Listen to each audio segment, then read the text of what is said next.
Lynching നടക്കുകയാണ്. വലിയ തോതിൽ അവരെ ഈ ആക്ഷേപിക്കുന്ന തരത്തിലുള്ള പോസ്റ്ററുകൾ ഇടുന്നു. അതിനെല്ലാം പിന്നിലുള്ളത് ഈ കോൺഗ്രസ് ആണെന്ന് പറഞ്ഞാണ് തെരഞ്ഞെടുപ്പ് കമ്മീഷൻ പരാതി നൽകിയിരിക്കുന്നത്.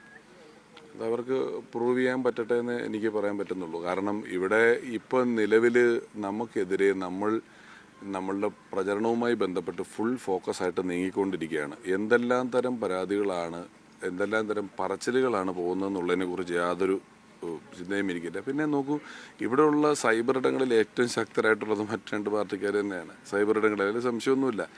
ഞാൻ എപ്പോഴും പറയുന്നതില്ല, കോൺഗ്രസ്സുകാരെ സംബന്ധിച്ചിടത്തോളം ആരാണ് കോൺഗ്രസ്സുകാരനെന്ന് സത്യത്തിൽ നമുക്ക് പോലും അറിയില്ല. കുറേ അധികം ആളുകൾ നമുക്കിടയിലുണ്ട്, തുറന്നു പറയാത്ത ആളുകളുണ്ട്. അവരെ കണ്ടാൽ മനസ്സിലാവില്ല, മിണ്ടിയ മനസ്സിലാവില്ല, അവരുടെ അനുഭവം നമുക്ക് മനസ്സിലാവില്ല. പക്ഷേ തെരഞ്ഞെടുപ്പിൽ ഒരു പോസിറ്റീവ് സൈൻ കാണുമ്പോൾ, ഒരു മാറ്റം അനിവാര്യമാണെന്ന് തോന്നുമ്പോൾ ഏറ്റവും യുക്തിസഹമായി വോട്ട് ചെയ്യുന്ന വലിയൊരു വിഭാഗം ഗ്രൗണ്ടഡ് ആയിട്ടുള്ള കോൺഗ്രസ് UDF പ്രവർത്തകരുള്ള സ്ഥലമാണ്. അപ്പോൾ അത്തരത്തിലുള്ള പരാതികളൊക്കെ അർഹതപ്പെട്ടവർ അന്വേഷിക്കട്ടെ എന്ന് മാത്രമേ എനിക്ക് പറയാനുള്ളൂ. നമ്മൾക്ക് ഇതിനൊന്നും സമയമില്ല. സത്യത്തിൽ ഞങ്ങൾ എല്ലായിടത്തും ഓടിയെത്തുന്നതിനുള്ള തിരക്കിലാണ് നിൽക്കുന്നത്. താങ്കളെ തടഞ്ഞ ഉൾപ്പെടെയുള്ള വിവാദങ്ങളും ആ പ്രശ്നങ്ങളും ഈ ആളുകളിലേക്ക് കൂടുതൽ കാര്യങ്ങൾ കമ്മ്യൂണിക്കേറ്റ് ചെയ്യാനുള്ളൊരു അവസരമായി എന്ന് തോന്നുന്നുണ്ടോ? അത് ചെയ്തില്ലെങ്കിലും അവരെയൊക്കെ എല്ലാവർക്കും അറിയാം. അതിന് കൂടുതലായിട്ട് അങ്ങനൊന്നും വേണ്ടെന്നില്ല. അത് നമ്മൾക്ക് ഒരു ചരിത്രം നമ്മുടെ മുന്നിൽ നിൽക്കുന്നുണ്ടല്ലോ പല കാലങ്ങളിലും. അപ്പോൾ അതുകൊണ്ട് എന്ന് ഞാൻ വിശ്വസിക്കുന്നില്ല. അത് നടക്കാൻ പാടില്ലാത്തതായിരുന്നു. അത് നടക്കാൻ പാടില്ലാത്ത കാര്യത്തെ ആരും അപലപിച്ച് കണ്ടില്ല. അതിപ്പോൾ വിഷയം കഴിഞ്ഞിട്ട് കുറച്ചധികം ദിവസങ്ങളായി. ഞാനും അത് പൂർണ്ണമായിട്ട് ഇഗ്നോർ ചെയ്തിട്ട് തന്നെയാണ് പോകുന്നത്. അന്നും അല്ലാത്തപ്പോഴും എല്ലാം ഏറ്റവും മാന്യമായി നമ്മൾ നിൽക്കും. പുതിയ അടവ്, നമ്മൾ നോർത്തിലൊന്നും കാണാത്ത രീതിയിലുള്ള പുതിയ അടവുമായിട്ട് മഞ്ഞൾ ശോഭ ഇറങ്ങിയിട്ടുണ്ട് പാലക്കാട്ട്. ഒരു പരാതി തെരഞ്ഞെടുപ്പ് കമ്മീഷന്റെ മുന്നിൽ. എന്താ പരാതിയിൽ പറയുന്നത്? രമേശ് പിഷാരടിയെ അയോഗ്യനാക്കണം, രമേശ് പിഷാരടിയെ അയോഗ്യനാക്കണം, ഞാൻ തെരഞ്ഞെടുപ്പിന് മുൻപേ വിജയിച്ചതായിട്ട് എന്നെ പ്രഖ്യാപിക്കണം എന്നാണ് ആവശ്യം. ശോഭാ സുരേന്ദ്രൻ കരുതി ഇത് ഗുജറാത്തോ UP ഒക്കെ ആയിരിക്കും. അവിടെയാണെങ്കിൽ ഇത്തരത്തിലുള്ള പരാതികളൊക്കെ പോയാൽ ഉടനടി പറയുന്നത് പോലെ ചെയ്യും. കാരണം ചാണകം നക്കുന്ന കുറേ എണ്ണത്തിനെ തെരഞ്ഞെടുപ്പ് കമ്മീഷന്റെ സ്ഥാനത്തും മറ്റിടത്തൊക്കെ കൊണ്ടുവന്ന് നിർത്തിയെന്നല്ലാതെ അവിടെ ഒന്നും ഈ പറയുന്ന ജനാധിപത്യ രീതിയിലല്ലല്ലോ കാര്യങ്ങൾ പോകുന്നത്. ഇപ്പോൾ പാലക്കാട്ട് ശോഭാ സുരേന്ദ്രൻ, മഞ്ഞൾ ശോഭാ സുരേന്ദ്രൻ്റെ ആവശ്യം എന്താണ്? രമേശ് പിഷാരടിയെ അയോഗ്യനാക്കണം. ഈ പറയുന്ന സോഷ്യൽ മീഡിയയിൽ വലിയ സൈബർ ആക്രമണം നടക്കുന്നു. ആ സോഷ്യൽ മീഡിയയിലെ ആക്രമണത്തിനൊക്കെ പിന്നിൽ രമേശ് പിഷാരടിയാണ്. അതുകൊണ്ട് രമേശ് പിഷാരടിയെ മത്സരിക്കാൻ പറ്റാത്ത അവസ്ഥയിലാക്കണം എന്ന് പറഞ്ഞ് തെരഞ്ഞെടുപ്പ് കമ്മീഷൻ്റെ അടുത്ത് പോയിരിക്കുക. എന്താ കാര്യം? കാര്യം മറ്റൊന്നുമല്ല, തൃശ്ശൂരിൽ നിന്ന് കുറ്റി പറിച്ച് പാലക്കാട്ട് വന്നതാ. ശോഭ കുറേയായി ആയുസിൽ കുറേയായി പലയിടങ്ങളിൽ പോയിട്ട് ഇങ്ങനെ മത്സരിച്ച് നോക്കുന്നത്. ഈ മത്സരിക്കാന്നല്ലാതെ വേറെ ഒന്നുമില്ല.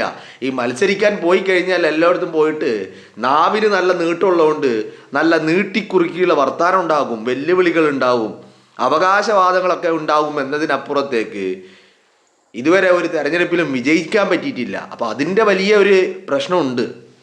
കാരണം പാലക്കാട്ടേക്ക് വരുമ്പോൾ ഒരു ഡീലൊക്കെ ഉണ്ടാക്കിയിട്ടാണ് പാലക്കാട്ടേക്ക് വന്നത്.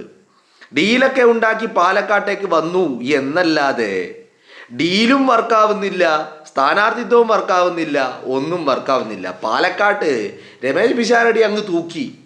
ഞാൻ മുമ്പ് നിങ്ങളോട് പറഞ്ഞിട്ടുള്ളതാ, രമേശ് പിഷാരടി പാലക്കാട്ടെത്തിയ പിഷാരടി അത് നമ്മൾ ഇതുവരെ കാണാത്ത ഒരു പിഷാരടിയാണ് പിന്നെ കണ്ടു തുടങ്ങിയത് എന്നുള്ളതാണ്. ഞാൻ അതിൻ്റെ വിശദാംശങ്ങളിലേക്ക് പോകുന്നില്ല, കാരണം അതിനെക്കുറിച്ച് ഞാൻ വിശദീകരിച്ച് നിങ്ങളോട് പറഞ്ഞ കാര്യമാണ്. പിന്നെ അത് വീണ്ടും ആവർത്തിച്ച് പറയുന്നത് ഒരു ഭംഗിയുള്ള കാര്യമല്ല, അതുകൊണ്ട് അത് അങ്ങോട്ട് പോകുന്നില്ല. അപ്പോൾ പാലക്കാട്ടെത്തിയ പിഷാരടി നമ്മൾ ഇതുവരെ കണ്ടതും നമ്മൾ വിലയിരുത്തിയതും നമ്മൾ കേട്ടതുമൊക്കെ ആയ പിഷാരടിയല്ല പാലക്കാട്ട് എത്തിയ പിഷാരടി. എത്തുന്നത് വരെ പല രീതിയായിരുന്നു, പക്ഷേ എത്തിയ പിഷാരടി വളരെ ഡിഫറൻ്റ് ആയിരുന്നു എന്നുള്ളതാണ്. ഇപ്പം എന്തുണ്ടായി? അതുകൊണ്ട് പാലക്കാട്ട് ഞങ്ങൾ ജയിക്കുമെന്ന് കരുതി വന്നവരൊക്കെ ഇപ്പം തോൽവി ഉറപ്പിച്ചിട്ടുണ്ട്. പാലക്കാട് തോൽവി ഉറപ്പിച്ചിട്ടുണ്ട്. ഇപ്പോൾ ഇന്നലെ ഞാൻ NMR റസാക്കിൻ്റെ ഒരു പ്രതികരണം കേട്ടു. ഇന്നലെ ആണോ ഇന്ന് രാവിലെയാണോ എന്ന് ഞാൻ ഓർക്കുന്നില്ല. എന്താണെങ്കിലും ഞാനൊരു പ്രതികരണം കേട്ടു NMR റസാക്കിൻ്റെ. ആ പ്രതികരണം NMR റസാക്ക് പറയുന്നത് UDFൻ്റെ വോട്ടൊക്കെ ഞാൻ പിടിക്കും, അതൊക്കെ എനിക്ക് കിട്ടും എന്നാണ് NMR റസാക്ക് പറയുന്നത്. അതുകൊണ്ട് UDF തോക്കും, BJP ജയിക്കും. NMR റസാക്ക് പറയാണ്. ആരാ പറയുന്നത്? പാലക്കാട്ടെ LDFിൻ്റെ സ്ഥാനാർത്ഥി NMR റസാക്ക് പറയും, ഞാൻ UDFിൻ്റെ വോട്ട് പിടിക്കും, എന്നിട്ട് BJP ജയിക്കും. ഇതായിരുന്നു ഡീല്. എന്നാൽ പിന്നെ NMR റസാക്ക് പറയും, ഞാൻ UDFിൻ്റെ വോട്ട് പിടിച്ചിട്ട് ഞാൻ ജയിക്കും എന്നുള്ളതായിരുന്നെങ്കിൽ കുഴപ്പമില്ല. ഇത് നേരെ തിരിച്ചാ, ഞാൻ UDFിൻ്റെ വോട്ട് പിടിക്കും എന്നിട്ട് BJP ജയിക്കും. ബാ അരെ ബാ, ഇത് തന്നെയാണ് പാലക്കാട്ട് ഡീല്. അതിന് വേണ്ടിയിട്ടാണ് NMR റസാക്ക്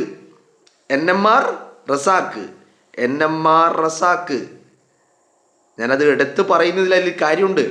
NMR റസാക്കിനെ തന്നെ അവിടെ സ്ഥാനാർത്ഥിയാക്കിയതിനുള്ള കാര്യം അതായിരുന്നു. അപ്പോൾ ഇത് ഇപ്പോൾ NMR റസാക്ക് ഡീല് പ്രകാരമുള്ള കാര്യം പറഞ്ഞു എന്നുള്ളതാ. ഡീല് പ്രകാരം എന്തിനാണോ NMR റസാക്കിനെ സ്ഥാനാർത്ഥിയാക്കിയത്?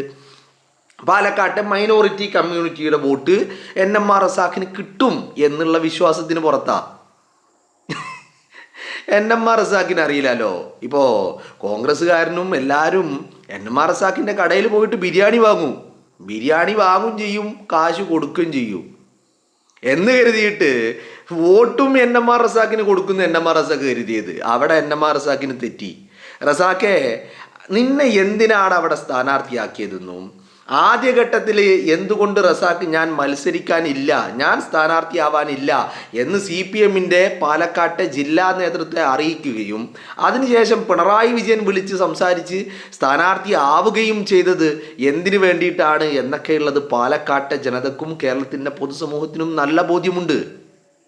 ഇപ്പം ഞാൻ പറഞ്ഞത്, ഈ ഡീലുകൾ കൊണ്ട് കാര്യമില്ല എന്നുള്ള ഒരു ബോധ്യം ഈ പറയുന്ന മഞ്ഞൾ ശോഭക്കും വന്നിട്ടുണ്ട്.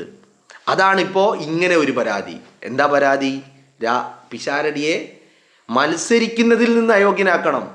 വിജയിച്ച് കയറിയ പിഷാരടിയെ അയോഗ്യനാക്കണമെന്നല്ല, മത്സരിക്കുന്നതിൽ നിന്ന് അയോഗ്യനാക്കണം. എന്ന് പറഞ്ഞാൽ മത്സരിക്കാൻ പറ്റാതെയാക്കണം. അതാണ് ആവശ്യം. അപ്പം എന്താ, പിഷാരടി ഇപ്പം മത്സരിക്കാൻ പറ്റാതെയായാൽ പിന്നെ അവിടെ എന്താ പോസിബിലിറ്റി? അവിടെ UDFന് സ്ഥാനാർത്ഥിയില്ല. കാരണം ഇനിയൊരു സ്ഥാനാർത്ഥിയെ നിർത്താൻ പറ്റൂലല്ലോ. നോമിനേഷൻ പത്രിക കൊടുക്കേണ്ട സമയം കഴിഞ്ഞല്ലോ. അപ്പോൾ അവിടെ പിന്നെ ശോഭക്ക് എന്താണ്? ഒരു UDFന് സ്ഥാനാർത്ഥിയില്ല. അപ്പോൾ പിന്നെ ഏകപക്ഷീയമായ തെരഞ്ഞെടുപ്പാണ്. അവിടെ പിന്നെ വേറെ വർത്താനൊന്നുമില്ല. അങ്ങനെ വിജയിക്കാമെന്നാണ് ആര് കരുതുന്നത്? ശോഭ കരുതുന്നത്. അപ്പോൾ ശോഭ പോയി പരാതി കൊടുക്കുമ്പോഴേക്കും ശോഭ കരുതിയത് ഇപ്പം ഡീലുണ്ടാക്കിയതുപോലെ, CPMുമായിട്ട് ഡീലുണ്ടാക്കിയ പോലെ ശോഭ ചെന്ന് പരാതി കൊടുത്തു കഴിഞ്ഞാൽ ഉടനടി പിഷാരടിയെ അയോഗ്യനാക്കും, പിഷാരടി മത്സരിക്കുന്നതിൽ നിന്ന് തടയുമെന്നാണ് ശോഭ കരുതിയത്. അതാണ് ഞാൻ ആദ്യമേ പറഞ്ഞത്, ഇത് UPയും ഗുജറാത്തും ഒന്നല്ലല്ലോ, ഇത് കേരളമല്ലേ. ഇവിടെ അങ്ങനെ അങ്ങോട്ട് ഉണ്ടാക്കാമെന്ന് ഇവർ കരുതുന്നുണ്ടെങ്കിൽ അത് ഇവർക്ക് തെറ്റിയില്ലേ? മനസ്സിലായില്ലേ? അപ്പം ഞാൻ പറഞ്ഞു വരുന്നത്, പാലക്കാട്ട് രമേശ് പിഷാരടി വിജയം ഉറപ്പിച്ചിട്ടുണ്ട്. അത് പിഷാരടിയല്ല ഉറപ്പിച്ചിരിക്കുന്നത്. പിഷാരടിക്കെതിരെ മത്സരിക്കുന്ന ശോഭാ സുരേന്ദ്രനാണെങ്കിലും ശരി, NMR റസാഖ് ആണെങ്കിലും ശരി, ഇത് രണ്ട് സ്ഥാനാർത്ഥികളുള്ളൂ എന്നുള്ളൂ. ഇത് രണ്ടും ഒരേ മുന്നണി. അപ്പം നിങ്ങൾ ചോദിക്കും, പിന്നെന്തിനാ ഒരേ മുന്നണിയാണ് ഇവർ രണ്ടുപേര് സ്ഥാനാർത്ഥിയായത്? അതൊരു ഐഡിയ എന്ന് പറഞ്ഞാൽ, CPMൻ്റെ വോട്ട് ഓൾറെഡി അങ്ങോട്ട് മറിച്ചു. എങ്ങോട്ട്? ശോഭാ സുരേന്ദ്രന് മറിച്ചു കഴിഞ്ഞു CPMൻ്റെ വോട്ട്. CPMൻ്റെ കേഡർ വോട്ടുകൾ, CPMൻ്റെ ഉറപ്പുള്ള വോട്ടുകൾ അങ്ങോട്ട് മറിച്ചു. അപ്പോൾ NMR റസാഖിനെ സ്ഥാനാർത്ഥിയാക്കിയത്, NMR റസാഖ് ഒന്നാമത് മൈനോറിറ്റി കമ്മ്യൂണിറ്റിയിൽ പെടുന്ന ആളാണ്. പിന്നെ പാലക്കാട്ടെ ബിസിനസ്സുമായി ബന്ധപ്പെട്ടുള്ള ആളാണ്. അതുകൊണ്ട് തന്നെ അതും എങ്ങനത്തെ ബിസിനസ്സാണ്? ഹോട്ടൽ ബിസിനസ്സാണ്.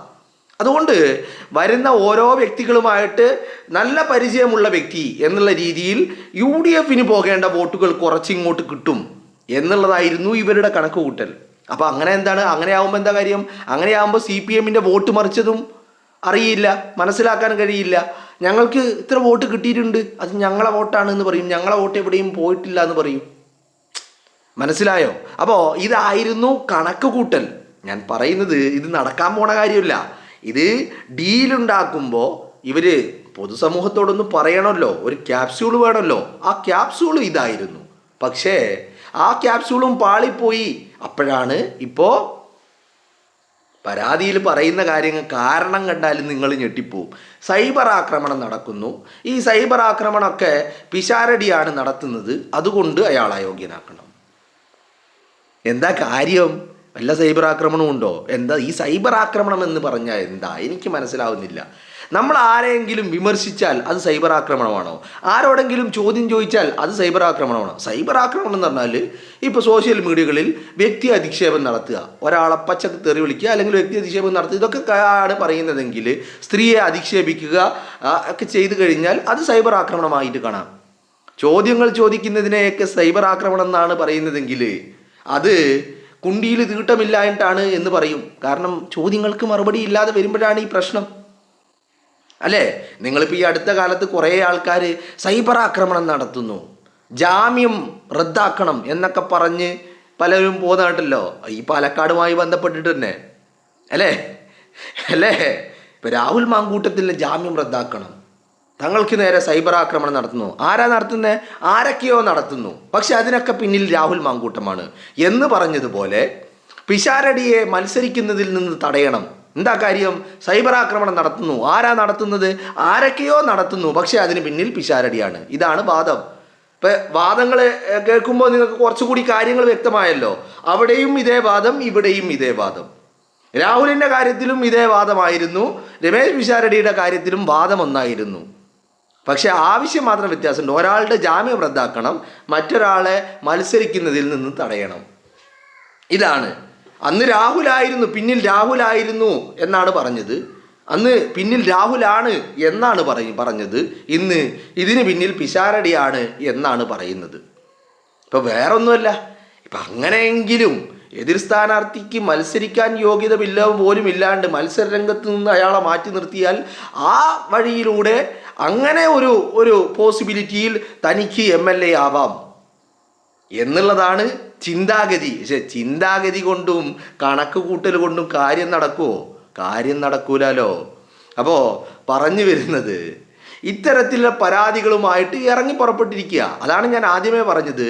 പിഷാരടി വിജയം ഉറപ്പിച്ചു കഴിഞ്ഞു. പിഷാരടിയുടെ വിജയം ഉറപ്പിച്ചത് പിഷാരടിയല്ല, മറിച്ച് ഈ NMR റസാഖും ഡീലുണ്ടാക്കിയ CJPയും ശോഭാ സുരേന്ദ്രനും എന്ന് പറഞ്ഞാൽ ഇപ്പം നിങ്ങൾ നോക്ക്, പാലക്കാട്ട് പ്രധാനപ്പെട്ട 3 സ്ഥാനാർത്ഥികളാണ് അല്ലേ? പ്രധാനപ്പെട്ടെന്ന് പറഞ്ഞാൽ പ്രധാനപ്പെട്ട മുന്നണിയുടെ ആളുകൾ പ്രധാനപ്പെട്ടതാണോ എന്ന് ചോദിച്ചാൽ അതിൽ പിഷാരടി മാത്രമേ പ്രധാനപ്പെട്ട ആളുള്ളൂ. 3 കേരളത്തിലെ പ്രധാനപ്പെട്ട മുന്നണിയുടെ സ്ഥാനാർത്ഥികളായിട്ട് മത്സരിക്കുന്ന 3 പേരാണുള്ളത്. അതിൽ 2 പേര് ഒറ്റക്കെട്ട. പിഷാരടിക്കെതിരെ 2 പേരും ഒറ്റക്കെട്ടാണ്. 2 പേരും പിഷാരടിക്കെതിരെയാണ്. 2 പേരുടെയും പ്രചരണങ്ങളും അക്രമങ്ങളും വാദങ്ങളും അവകാശവാദങ്ങളും വെല്ലുവിളികളും അല്ലേ? ശോഭാ സുരേന്ദ്രൻ NMR റസാഖിനെതിരെ എന്തെങ്കിലും പറയുന്നുണ്ടോ? ഒന്നും പറയുന്നില്ല. NMR റസാഖ് ശോഭാ സുരേന്ദ്രനെതിരെ എന്തെങ്കിലും പറയുന്നുണ്ടോ? ഒന്നും പറയുന്നില്ല. ഇപ്പോൾ പരാതി കൊടുത്തതും പിഷാരടിക്കെതിരെയാണ്. പിഷാരടിയെ മത്സരിക്കുന്നതിൽ നിന്ന് തന്നെ തടയണം എന്നുള്ളതാണ് ആവശ്യം. അങ്ങനെയെങ്കിലും എന്ന് പറഞ്ഞാൽ ഗോളി ഇല്ലാത്ത പോസ്റ്റിലേക്ക് ഒരു ഗോൾ അടിക്കാൻ പറ്റുമോ എന്നുള്ളതാണ് നോട്ടം. പക്ഷേ നടക്കൂല. പാലക്കാട്ട് പിഷാരടി തൂക്കിയിരിക്കുന്നു.